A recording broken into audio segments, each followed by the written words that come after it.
옛날 경상북도 포항 지역에는 자주 여우비가 내리곤 했습니다. 맑은 날씨에 갑자기 비가 내리는 현상을 여우비라 부르는데, 이 기상 현상에 얽힌 전설이 전해 내려옵니다. 옛적 포항 인근의 작은 마을에 아름다운 소녀 아라가 살고 있었습니다. 아라는 그 지역에서 가장 아름답기로 이름난 소녀였고, 그 미모 덕분에 많은 사람들의 관심을 끌었습니다. 하지만 그녀가 진정으로 사랑한 사람은 마을의 평범한 목동인 두영이었습니다. 두영은 아라를 깊이 사랑했지만 자신의 신분과 외모로 인해 아라에게 다가갈 용기가 나지 않았습니다. 하지만 아라는 자신에게 다가오지 못하는 두영의 마음을 이미 알고 있었습니다. 그녀는 그 마음을 깊이 이해했으며 두영을 오히려 더 사랑하게 되었습니다. 어느 날 아라는 두영에게 마음속의 진실을 고백하기로 결심했습니다. 그녀는 마을의 작은 숲속에서 두영을 만나겠다고 편지를 보냈습니다. 두영은 설레는 마음으로 숲속 약속 장소로 갔고, 아라도 그곳에 나타났습니다. 서로의 사랑을 확인한 두 사람은 행복에 겨워 함께 시간을 보냈습니다. 그때 갑자기 맑고 푸르렀던 하늘에서 비가 내리기 시작했습니다. 하지만 두 사람은 전혀 개의치 않았습니다. 오히려 빗속에서 서로의 사랑을 더 굳건히 다졌습니다. 두영과 아라의 사랑의 맹세는 빗소리와 함께 하늘 너머까지 울려 퍼졌습니다. 그런데 그들은 모르는 사실이 하나 있었습니다. 두 사람의 사랑이 이루어짐으로 인해 마을을 수호하는 여우신의 심기가 크게 흔들렸다는 것입니다. 여우신은 오랫동안 아라를 짝사랑하고 있었던 영적인 존재였습니다. 자신의 존재를 감춘 채 아라 주변을 맴돌며 그녀가 행복한 순간을 조용히 지켜보곤 했습니다. 아라와 두영의 사랑을 목격한 여우신은 슬픔과 질투가 뒤섞여 묘한 감정에 휩싸였습니다. 하늘은 여우신의 감정을 그대로 비추어 여우비로 표현되었습니다. 여우신은 비록 자신을 드러내고자 했지만 이내 그 감정 속에서도 두 사람의 진실한 사랑을 인정하고 축복하기로 했습니다. 이때부터 여우비는 포항 지역에서 두 사람의 애틋한 사랑의 상징이 되었습니다. 마을 사람들은 여우비가 내린 때마다 아라와 두영의 사랑을 기억하며 하늘을 올려다보았고, 이러한 전설은 세월이 흐르면서도 많은 사람들에게 전해졌습니다. 지금도 포항 지역에는 여우비가 가끔씩 내립니다. 사람들은 비를 맞으며 아라와 두영의 사랑을 떠올리고, 여우신이 두 사람의 사랑을 지켜보던 그 순간의 전설이 담긴 이야기를 나누곤 합니다. 여우비가 내릴 때 바로 그 순간 포항 사람들은 서로의 사랑을 더 깊이 느끼며 그 사랑이 하늘에 닿기를 소망합니다. 두 번째 이야기. 옛날 옛적 전라북도 정읍의 한 작은 마을에는 돌려 라고 불리는 크고 기묘한 돌이 자리 잡고 있었습니다. 이 돌은 마을 사람들에게 마을의 수호신으로 여겨뒀고, 오랜 세월 동안 마을을 지켜주는 존재로 믿어졌습니다. 돌려의 전설은 먼 옛날로 거슬러 올라갑니다. 마을 사람들은 한결같이 돌려가 대재앙으로부터 마을을 구해주었다고 말하곤 했습니다. 오래전 마을은 심각한 재해에 시달려야 했습니다. 매년 여름이면 홍수가 마을을 덮치고, 겨울에는 매서운 바람이 농작물과 가축을 위협했습니다. 해마다 거듭되던 재앙에 마을 사람들은 지쳤고, 이에 마을의 지도자는 그들에게 도움을 줄 존재를 찾기로 했습니다. 어느 날 밤 마을의 가장 나이가 많은 노인이 꿈에 이상한 목소리를 들었습니다. 산 너머의 큰 돌을 찾아라. 그것이 너희를 지켜줄 것이다. 노인은 다음날 아침 이 꿈을 마을 사람들에게 이야기했고, 사람들은 이를 진지하게 받아들였습니다. 마침내 마을 사람들은 노인의 지시를 따라 산 너머 탐색에 나섰습니다. 오랜 탐색 끝에 사람들은 무거운 바위, 봇돌려를 발견했습니다. 돌은 그 주변에 어떤 것보다도 거대했고 종교적인 경외감을 불러일으켰습니다. 아직도 돌의 기원을 아는 이는 없었지만 마을 사람들 사이에서는 이 돌이 하늘에서 뚝 떨어진 신비로운 존재라고 믿게 되었습니다. 돌을 발견하고 돌아온 마을 사람들은 돌려에게 제사를 지내기로 결정했습니다. 정성을 다한 제사가 돌려에게 바쳐질 때마다 이상하게도 매년 찾아오던 재해가 사라지기 시작했습니다. 마치 돌려가 마을의 경계에서 재앙을 물리쳐주는 것처럼 말입니다.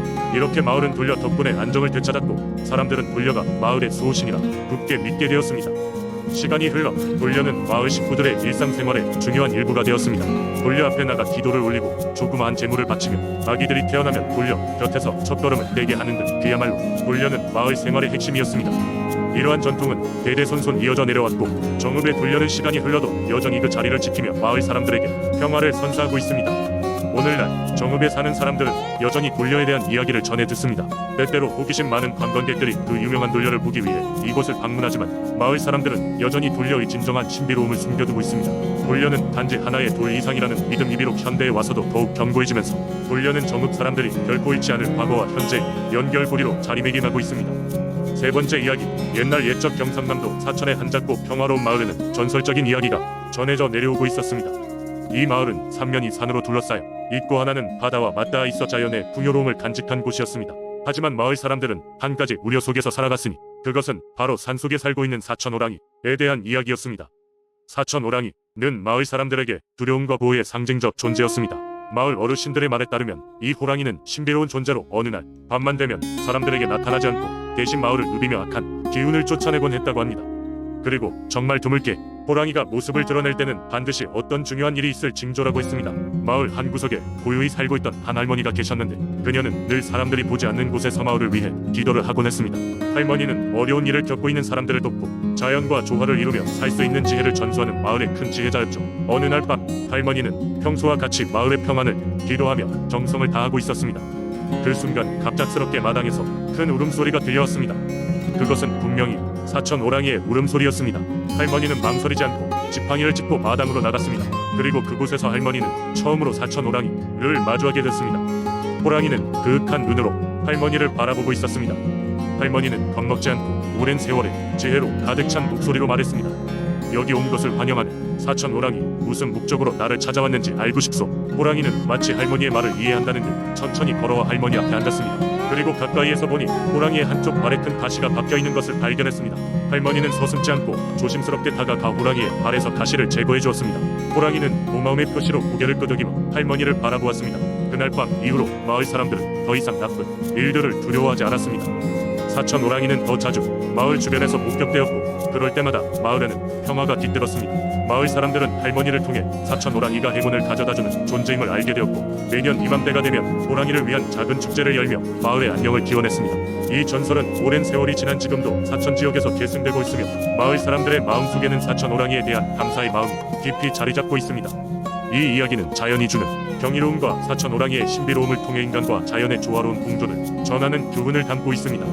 네 번째 이야기, 오래전 화천군에 위치한 깊고 푸른 호수에는 신비로운 요정이 산다는 이야기가 있었습니다. 이 호수는 천년에 걸쳐 신성한 기운을 뿜어 마을 사람들에게 특별한 존재로 여겨졌으며 달빛 호수라는 아름다운 이름이 붙여졌습니다.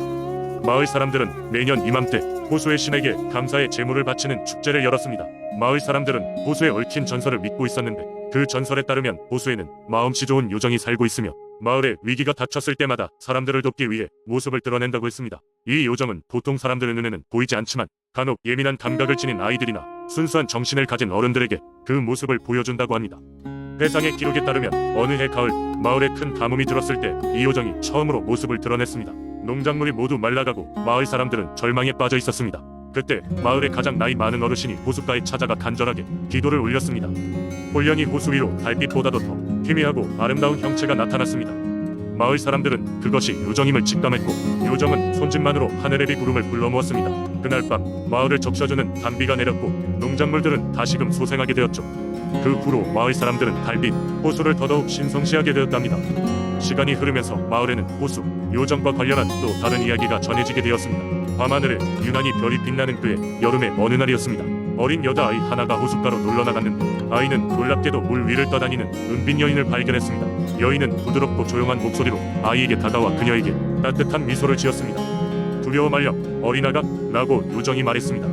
난 너희 마을을 지켜주고자 이곳에 있는 요정이란다. 아이는 두렵지 않았습니다. 오히려 호기심이 생겨 요정과 대화를 나누었고 요정은 친절하게 마을의 아픔을 치유할 방법들과 행복한 삶에 관한 지혜를 전해주었습니다. 아이는 마을로 돌아와 부모님께 자신이 들은 이야기를 전했고 그 이야기는 삽시간에 마을 구석구석 퍼졌습니다.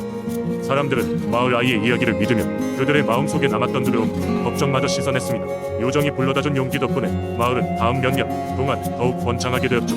그래서 오늘도 화천의 달빛 호수는 주변 마을과 지나가는 이들에게 유혹과 경의를 선사합니다. 현실과 신비가 어우러진 전설은 이 마을에 강력한 생명력을 불어넣고 있으며 오랜 세월이 지나도 여전히 사람들의 마음속에 깊이 자리 잡고 있답니다.